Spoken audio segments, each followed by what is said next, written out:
Welcome back after quite some time of being away. I've had to wait for new pots to arrive and finally was able to get back onto it.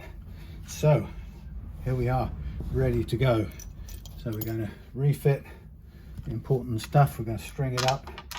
The funny part was, so the first time I wired it up, went all the way through and I got it first of all wired slightly wrong because I drew my wiring diagram slightly wrong. So I had to stop, find out where I'd gone wrong, fix it. So I was pleased, albeit slightly frustrated, to have got it fixed and then discover, oh no, discovered that the pots were too short, so they wouldn't go through the what's it. So that was lasted good. Anyway, so I had to wait for new pots to come, which was fine, and they turned up and got it all wired up today. And it's a pain in the bum getting it through the cavities. There's no doubt about it. I hate it. I still hate it. I hated it before, and I still quite hate it. Anyway, it was easier. But what was frustrating is that got it all kind of through and hooked up, at which point it decided it wasn't playing the neck pickup again. So I got my meter out on it and checked a couple of the lugs here and there to see where the thing was getting stuck, the signal might be getting stuck or not getting through. So amazingly, I discovered that one of my new pots was already damaged. So that went in the bin, and I actually fitted a full-size pot in there, which I had already. Oh yes, that's the other annoying thing. I bought a whole set of full-size pots because I spent so long searching for the damned right length mini pots that it ended up being, I lost track of the mini pots part of it. And what happens, you end up getting kind of, Amazon or eBay recommends you things. You think you're there, you think it's the right thing, and then it turns out to be, it's reverted to full-size pots, and you think, hooray, I found them, and you haven't. You've found long shaft full-size pots, not mini pots, which I wanted. Anyway, so I'm just going to come down to this end, and we're going to have a look at the stringing business going on here. I'm going to go for mechanical windings. So come down to here, drop it in the slot, pull it taut, pull it back 1 fret, and wind it on. Hold on to the held string, keep it taut over the loose string first time round, and then as the loose string comes round again, yank up the loose string and push the held string, keeping it under tension, but push that underneath, and that then forms a nice little locking thing. Make sure it's also sitting through the little thing in here. It's quite easy to get this bridge wrong. I'll show you a close-up of it afterwards. So onto the A. So having done the setup and everything before, thankfully I can now get this finished, finalise the setup, stretch the strings out and go home. Because it's been an absolutely crazy windy day here yesterday and today. We've had the government sending us these really annoying kind of, nuclear war type of warnings on our phones. Honestly sound like the end of the world. And it's kind of, I think they did a test, didn't they, about 6 months ago. And it was oh so conveniently kind of at the time when I think Putin was threatening nuclear attack and stuff like that. So more than a few people thinking, I bet they're just pretending this thing just today. The wind is, oh yes, it's a red wind weather event. So bad that we definitely need to test this alert system. Or we just need to test it anyway.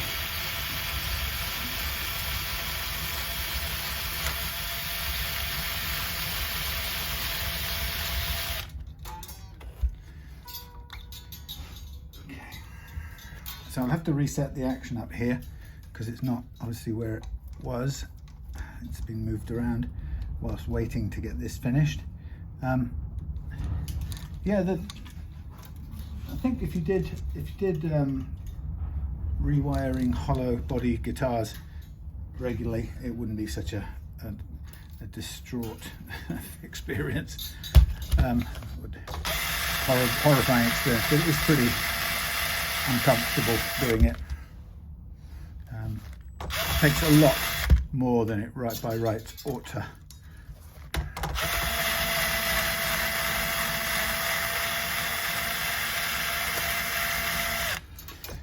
And they makes you think, why don't they have an access panel at the back of these hollow guitars? I know you'd have to cut a hole in the wood and it spoils everything, but that's, I guess, what actually a customer quite a while back brought a Gibson AS73, which actually had just exactly that, and I just thought it was a brilliant solution, but it's pretty rare for anyone to be that sensible.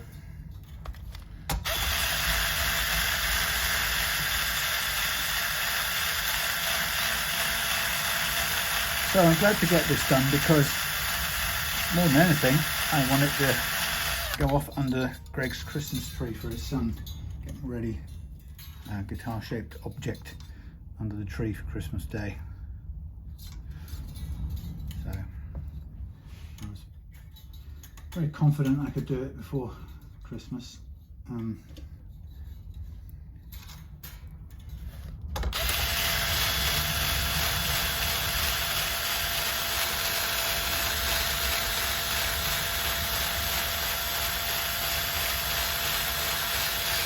Yeah, when you're doing a wiring job like this and a pot breaks, and then you have to stop and try and work it out all over again, and you've gone through such kind of effort to get the thing in and tightened up, and all the little kind of grabbing of threading things and grabbing hold of things that don't want to grab hold of, and all of that stuff is really annoying. And then, you know, when it doesn't work, you have to figure out what's wrong, which is pretty demoralizing, because you think, oh God, I've ruined it, something's gone terribly wrong. And if you think, I've discovered that with experience, that's about the only good thing that I've learned over time, is not to panic when that happens. Now I'm just looking at here, first of all, that we have a bridge that needs to come up, give us some clearance over the fretboard, same at this side, and then this pickup's got to come up for miles because it's extremely low. Okay.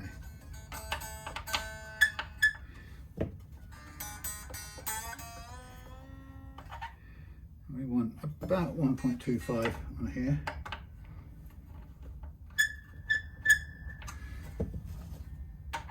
Okay, 1.25 there, and we want 150 on that side, which is about there.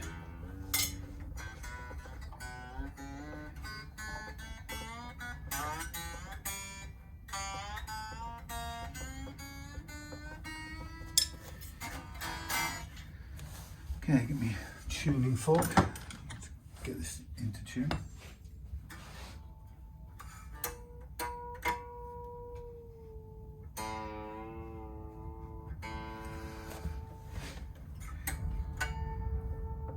Perfect.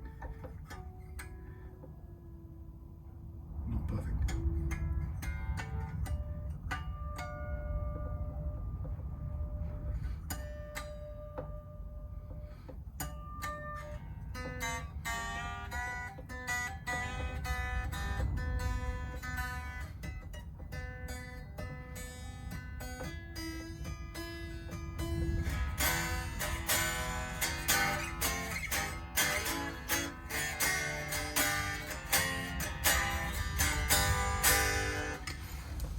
Nice.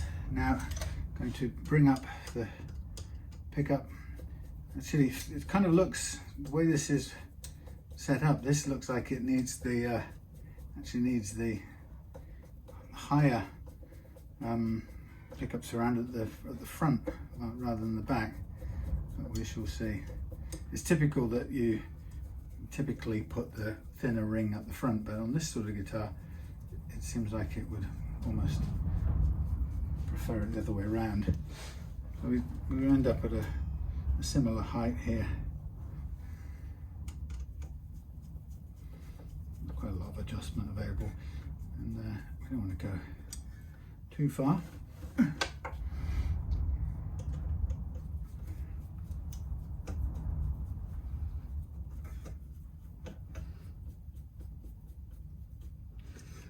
Good. Now the guide with spacing for pickups is really subjective, so there is no proper truth other than the rule of thumb that people tend to work to is that the closer the strings are to the pickup holes, the greater the output you'll get, but the lesser the tonal dynamics, and that's a sort of subjective thing. So I've set these at about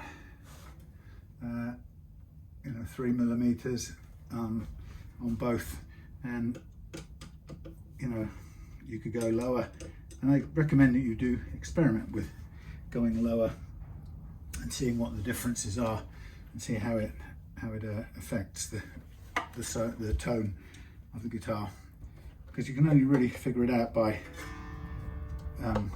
personal trial and error.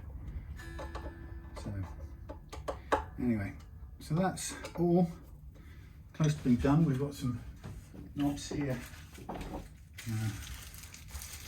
There weren't any knobs with this when it came, so I don't know whether these are going to be a great fit. These should be metric pots, and these are fairly inexpensive knobs for so much. So it could be that I'll try to get them on and they just break. I tried to come up to the workshop today. In the end, I had to use a couple of different, try a different route, because lo and behold, trees were down on the route that I started out with, and then I sort of went the other way and nearly got caught out that side as well. So this doesn't feel very accommodating. This is supposed to be metric, and these pots are metric.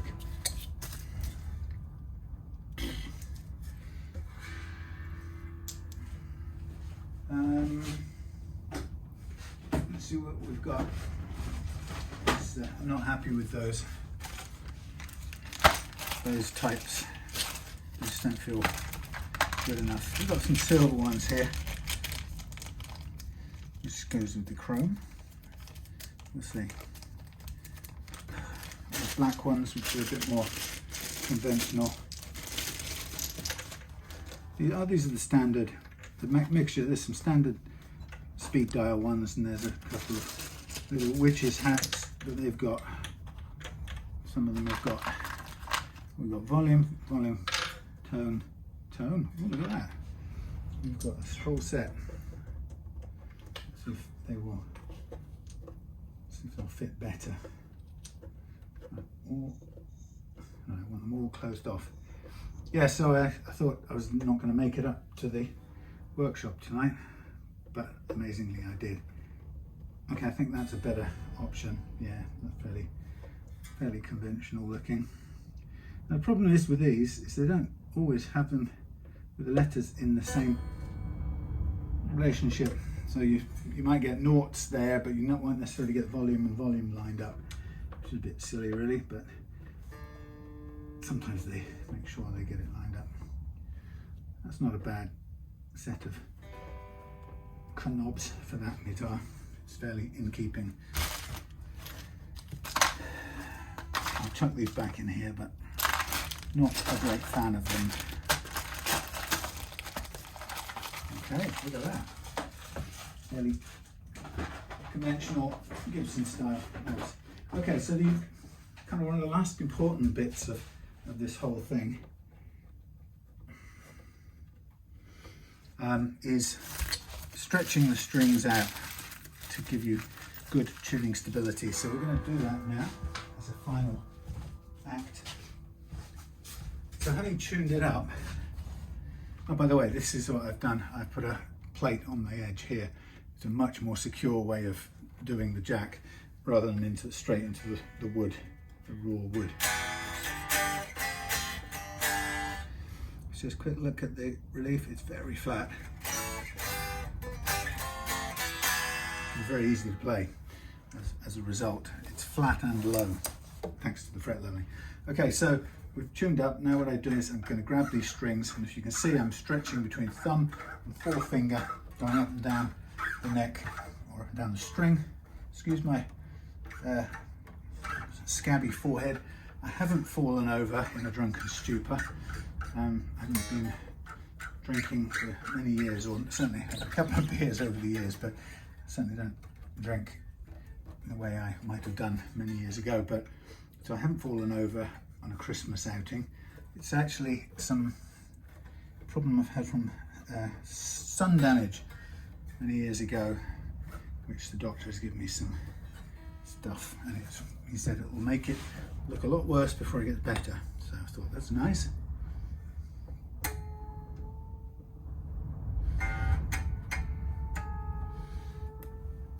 So notice how that detuned the guitar, stretching. So we need to just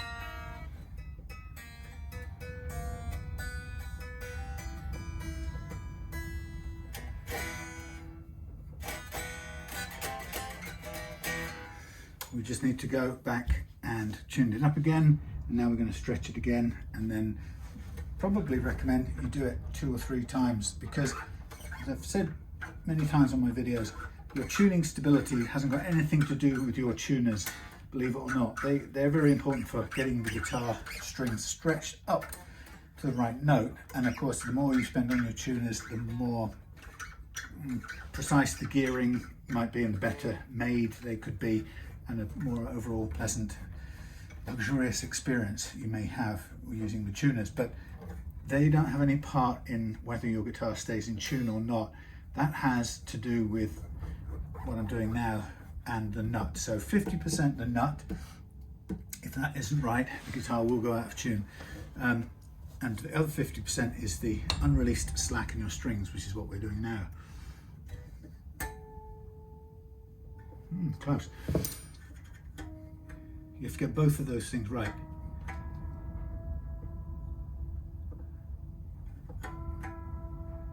The nut and the slack. Once you get them both right,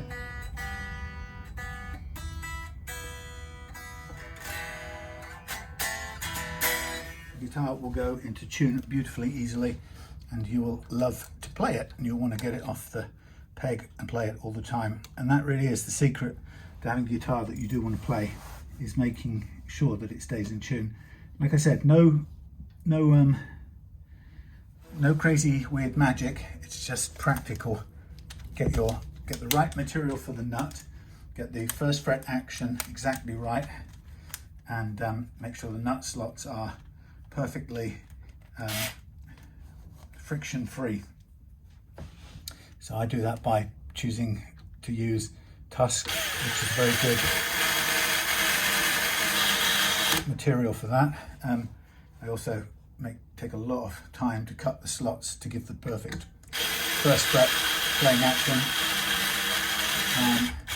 And by using Tusk, we've got a good low friction substance anyway, which is known for that.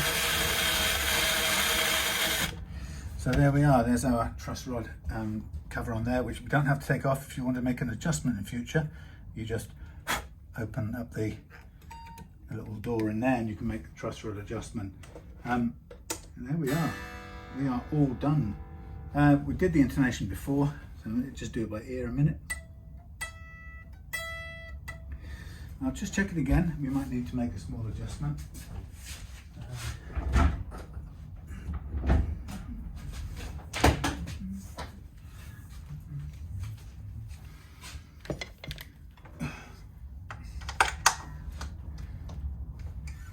For this we'll use the tuner, and the aim is to make sure that the notes are all in tune at the octave.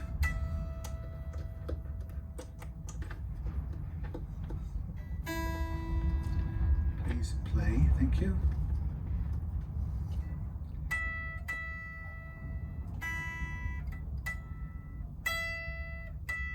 Yeah, that's sharp.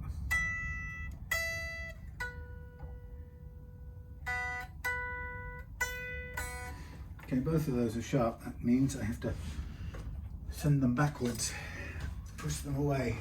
I may have turned the bridge around the wrong way. No, I don't think so. Okay, so I'm going to send these back. Now they're a bit stiff at this point in the game, so I have to be very careful to work them over the top of the pickup because they're facing this way, and I'm going to basically just do it until I get the high E correct.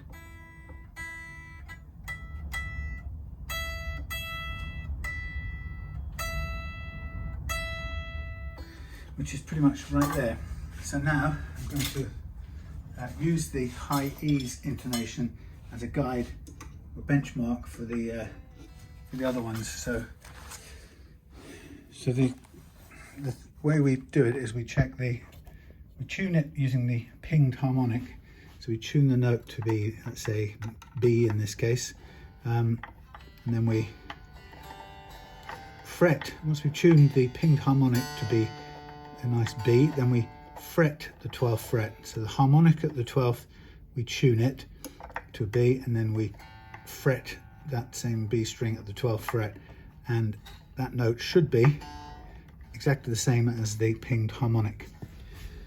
And if it isn't, if it's sharp, the string is fractionally too small, and if it's flat, the string is fractionally too long, and if it's too short, we send the saddle back this way, and if it's too long, we bring the saddle back towards the nut.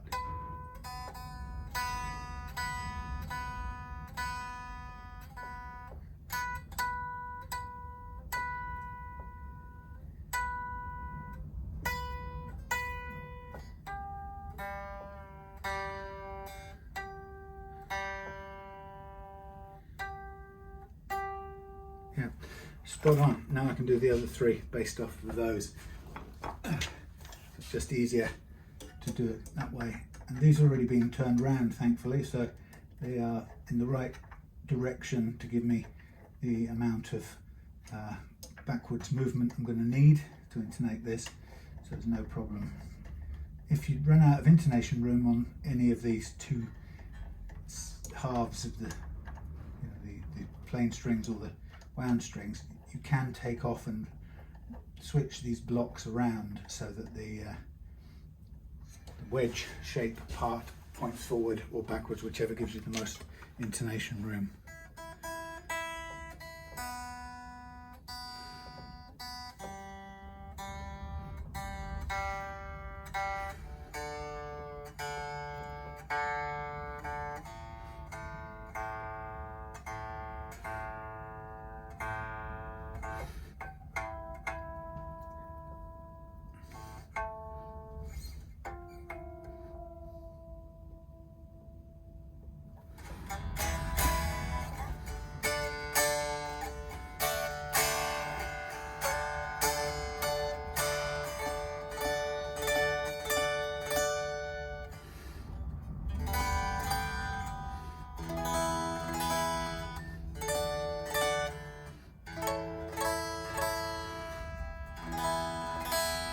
Nicely in tune, as it's nicely intonated. So there we are. Thankfully, we're done. This is going back in its old case, coming home with me in a minute. I'll give it a playthrough just to double check everything's good. And we are done. Thank goodness for that. Ta-da! Resurrected, lovely old Ibanez. And you know, the nice thing about this is that I don't know Greg's son's name, but hopefully he's gonna have years of fun with this, and it will bring to mind his granddad, who no doubt will have played it for many years himself and enjoyed it. And that's why guitars are such special things. And I completely forgotten with all of this, I completely forgotten what else I did on the back. Look, the yeah, look at that, the whatchamacallit, the inlaid special pick, there you go. So thanks for watching. See you again on another one soon. Merry Christmas, everyone.